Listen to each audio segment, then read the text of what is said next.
Добро пожаловать на канал. Это моя авторская история. Ночь в Чикаго, больница, жизнь на кону.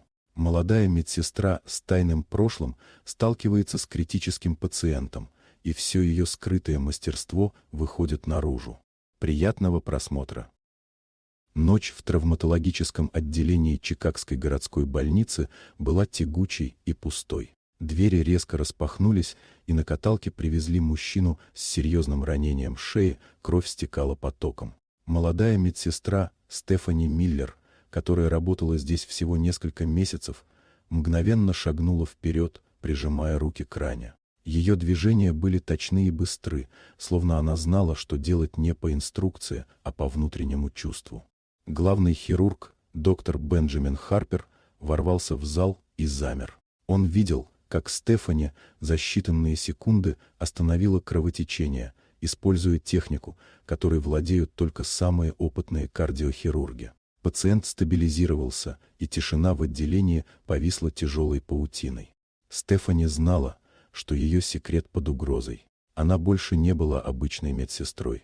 Ее настоящее имя — Элизабет Рейнольдс, и 5 лет назад ее карьера хирурга была разрушена после трагической смерти сына влиятельного человека во время операции, в которой она была непричастна. Чтобы выжить, она сменила личность и начала все заново.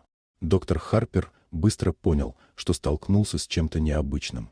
Он был на грани того, чтобы раскрыть ее тайну, и вместе с этим единственный человек, кто мог помочь ей использовать свои навыки на пределе возможностей. На следующий день в операционной Чикагской больнице они вместе готовились к крайне рискованной операции на аорте пациента, который был критически болен и у которого не было времени на ошибку.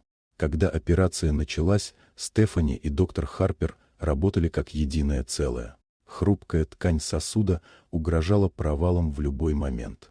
В критический момент, когда ситуация стала практически безвыходной, Стефани применила рискованную технику восстановления, которой не осмеливался бы ни один другой хирург. Каждое движение ее рук было решающим, и медленно состояние пациента стабилизировалось.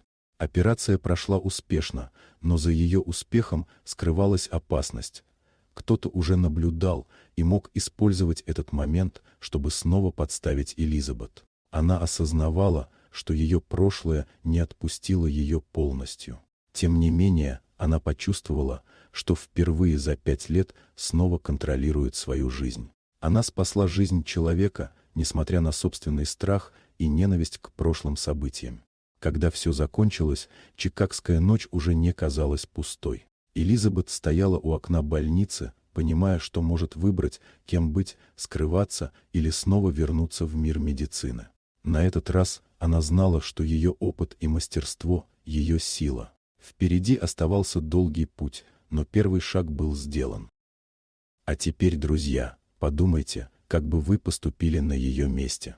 Спасибо, что смотрите, ставьте лайк и подписывайтесь. До новых встреч!